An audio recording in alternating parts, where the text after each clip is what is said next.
I'm very pleased to be able to speak to Mr. Vincent Lo, the chairman of the Hong Kong Trade Development Council, and a businessman in his own right, a very prominent property developer in Hong Kong and in China.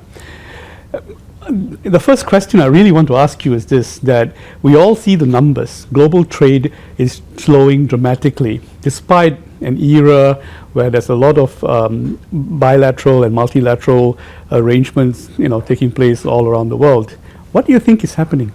I think we're seeing a lot of economies slowing down, and particularly in Europe, it's even negative growth. So I think that is going to curb purchase, right? Even in China, the imports has also come down quite dramatically. It's because local people are seeing a 7% growth as more like a recession. So it's also the psychology as well as the actual purchasing power. Overcapacity? Overcapacity, I think, if anything, should encourage exports and imports, because overcapacity will force prices down. You're a property developer. You understand overcapacity, yes, and you understand it over a period of time. But the overcapacity we find now is on every front, from raw materials to property and to infrastructure. How long do you think this will take to work out for a country like China? China, of course, the overcapacity is quite phenomenal, but with the Belt and Road Initiative, hopefully China can bring some of their capacity to the other 60-odd countries, which is in desperate need for machineries to produce so that they can have local consumption. I think that actually can work itself out, but more so in the infrastructure side. I don't believe China is actually overcapacity in infrastructure. The reason why China has grown so steadily and at such a high rate over the past 30 years is basically because the infrastructure is there. If you look at India, the growth rate is not the same. It's because the infrastructure is just not there to support. Correct. So only today, the Chinese government revised its outlook. And as it slows, how do you think we should be reading that slowdown? Because, as somebody else pointed out, China still produces Germany every 4 years in terms of GDP growth. Even it went down to about 5%. So how do you read slowdown, and how should the rest of the world take that slowdown? I think slowing down to 7% growth is more than acceptable, right? 7% growth in terms of the world, it's still at the very top. But people are so spoiled by looking at China growing at double digits for a long, long time.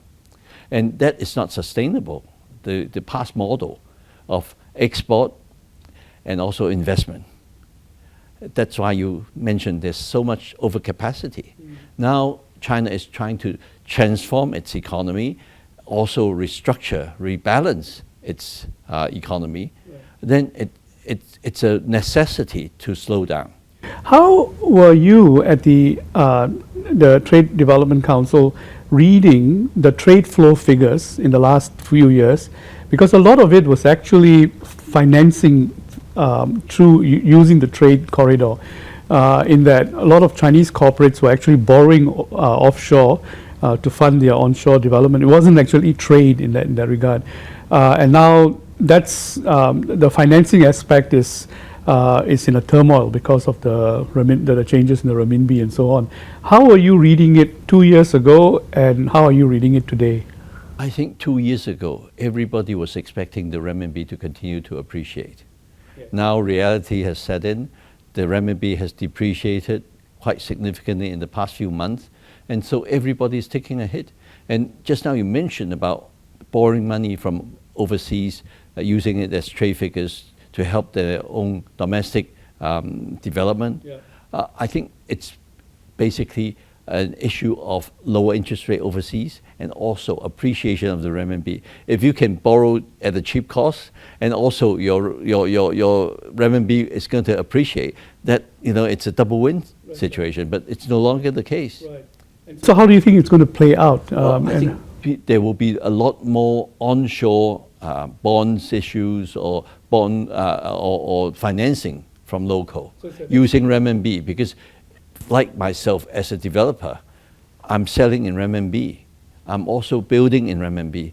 Why should I be borrowing overseas money even at a lower rate? But you know, in today's environment, it's hard to really see how it's going to go, whether the renminbi is going to continue to depreciate or to stop here or to appreciate. It's very, very difficult.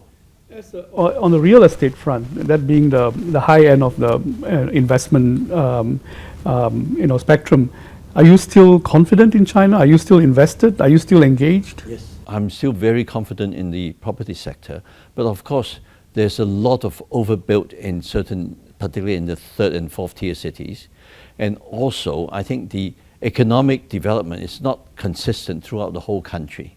In a city like Shanghai, it's still such big demand for properties. I launched one of my projects for sale recently, and it was sold out in one day at record prices.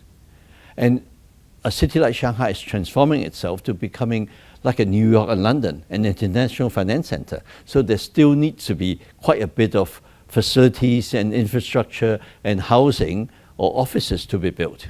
And how do you think the inflation component starts building it? Because China does have its own quantitative easing, so there's the system is actually flushed with domestic currency. So do you think that it will show up in property prices? And probably not too much. Property prices, I think you cannot generalize to say the whole market is going to behave accordingly. I think in cities like Shanghai and particularly Shenzhen, prices have been starting to shoot through the roof. In Shenzhen, for example, last year grew over 30%. right. But in the third, fourth tier cities, prices are dropping and still no buyers. Right. And what do you think is the medium-term impact or other medium-term prospect for the third and fourth tier cities? How do you think it's going to work through? Is there going to be a repopulation or a reconfiguration of their business model? The central government recently had an economic work conference, and they've decided that destocking of the property sector is one of the priorities. I guess they will have to come up with policies and incentives for people to buy in the third and fourth tier cities. Like, for example, tax deductible, and maybe the deposits, and maybe using the Provident Fund to help them purchase. I think all these are in the pipeline. Right. So they still have arrows in their quiver to. Yes, there's a lot of leverage the Chinese government can still make use of, for sure. Let's put on your policy making hat. Hong Kong and the One Belt, One Road. I've heard nothing but One Belt, One Road, in this trip to Hong Kong. And as a policy driver, and the Trade Council being a policy tool, you've actually identified several industries where the supply chain works in favor of Hong Kong being a player in that regard. How much of that is, achievable for Hong Kong? For the Belt and Road, I think it's really a golden opportunity for Hong Kong to play a very important role in the whole exercise. Why am I saying that? It's because it's 65 nations, and it's all in different areas of the world with different culture, history, even the legal system or religion or ways of doing things. So Hong Kong have been trading with all these nations for a long period of time. And also Hong Kong is really a hub where financing, professional services, and I think in the future, Hong Kong can play a very clear role of investment center, financing center, professional services support center, and then back office for companies wanting to invest into the Belt and Road. And that's on a very high general level, but I'm speaking as a businessman now. If I want to invest into the Belt and Road projects, how do I go about doing it? Right? If you are just a private enterprise, it's not easy to consider how and where you're going to start. So if we can help them by identifying the projects and coming up with hopefully a standard loan agreement, a standard investment agreement, then it's going to make life a lot easier for the investment and also for the countries concerned. We're going to be that super connector between the different nations and the investors and the resources of the world. One step back, and the TDC's role in promoting services. I think the TDC's role in promoting trade in goods is very clear. But in services, what has the TDC been doing that's very clearly trying to get the services sector going? Well, we've been doing that in Hong Kong, promoting our professional services for many years now. But unfortunately, because TDC, the name Trade Development Council, I think is giving people that wrong image that we're only focused on trade. We're not just focused on trade. What specific projects can you point to that demonstrates that your Belt Road involvement, engagement is working? Do you have specific examples, case studies that you can say, look, this is what we've been doing? Yes.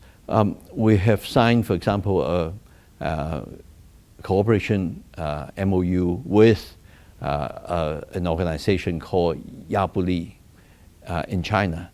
AIIB is a private enterprise sort of club. It's the biggest private enterprise that will be their members. They have had a one-day workshop with us, and they were so excited that they wanted to sign a cooperation agreement with us. I think that is a very good indication, because typically all these big companies, they just go with the Chinese government and go to these places to make their own investment, but they recognize that TDC and Hong Kong can help them make that job easier. And that's why they want to work with us. And in the next few months, we're going to be lining up all our strategic partners, and hopefully by the middle of next year, not next year, this year, we will be able to come and showcase what we're doing with all our partners. And this AIIB, are you thinking about how to work with the AIIB or latch on to their? We will be working with everybody, because our job, if we want to create that platform, we have to work with everybody. We want that platform to be serving the whole world. The Belt and Road, it's not going to be just a China project. It's going to be a world project. It's 4.4 billion people. But not all those projects need to commence with Chinese money. No, I don't believe so. But I think the Chinese money will get it started. Right? But in the future, hopefully, everybody from all corners of the earth, if they see opportunities, they want to invest, they can go ahead. And again, both as a businessman and as a policy driver, trade agreements, and today the TPP, China being specifically excluded, and that versus, say, the APEC arrangement. Do you see, overlapping corridors? Do you see opportunities missing Hong Kong as a result of these macro players, alignments? I don't worry too much about that. All these, of course, there must be overlap, but politicians, they have to work on something, and all these trade agreements will be good. The main thing is we make them happen. I think that's the key to it. And anything that's promoting free trade will be a big welcome for Hong Kong. What is your reading of TPP? What do you think of it as a mechanism in itself and the focus of the TPP?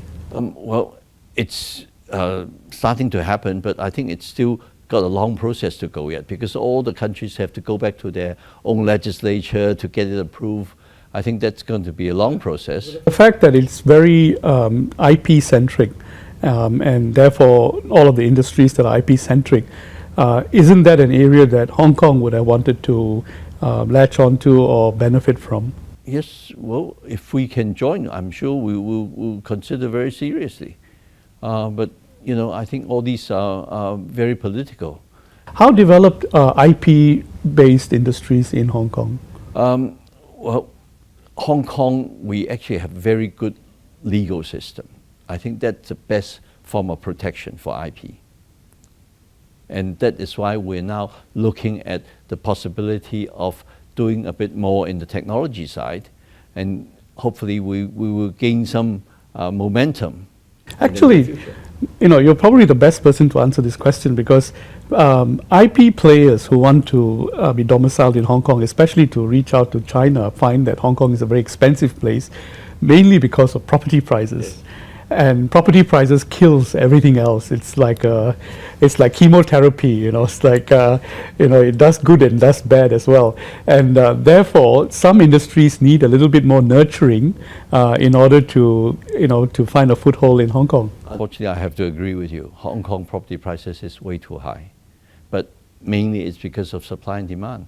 There's very little supply and there's a lot of demand, so prices keeps going up. But hopefully, the government will be providing more housing for the market, then at least price will stabilize. If prices stabilize and if prices start to soften, would you as a businessman diversify? And if you did, what would you be looking at? No, I think Hong Kong, basically property prices will continue to make good money for investors.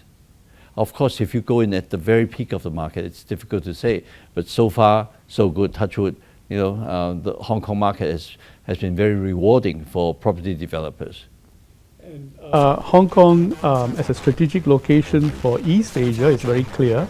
How would you describe Hong Kong as a strategic location for Southeast Asia, for South Asia, and the Middle East? Hopefully, Hong Kong can become the Asian hub, right? We are well connected to everywhere, and hopefully with the Belt and Road, that's what we are trying to promote. We will have to work with everybody, and we will have to make good use of our connections. And I think time will tell how we can work with everybody. Vincent Lo, thank you very much for spending time with us. Yes.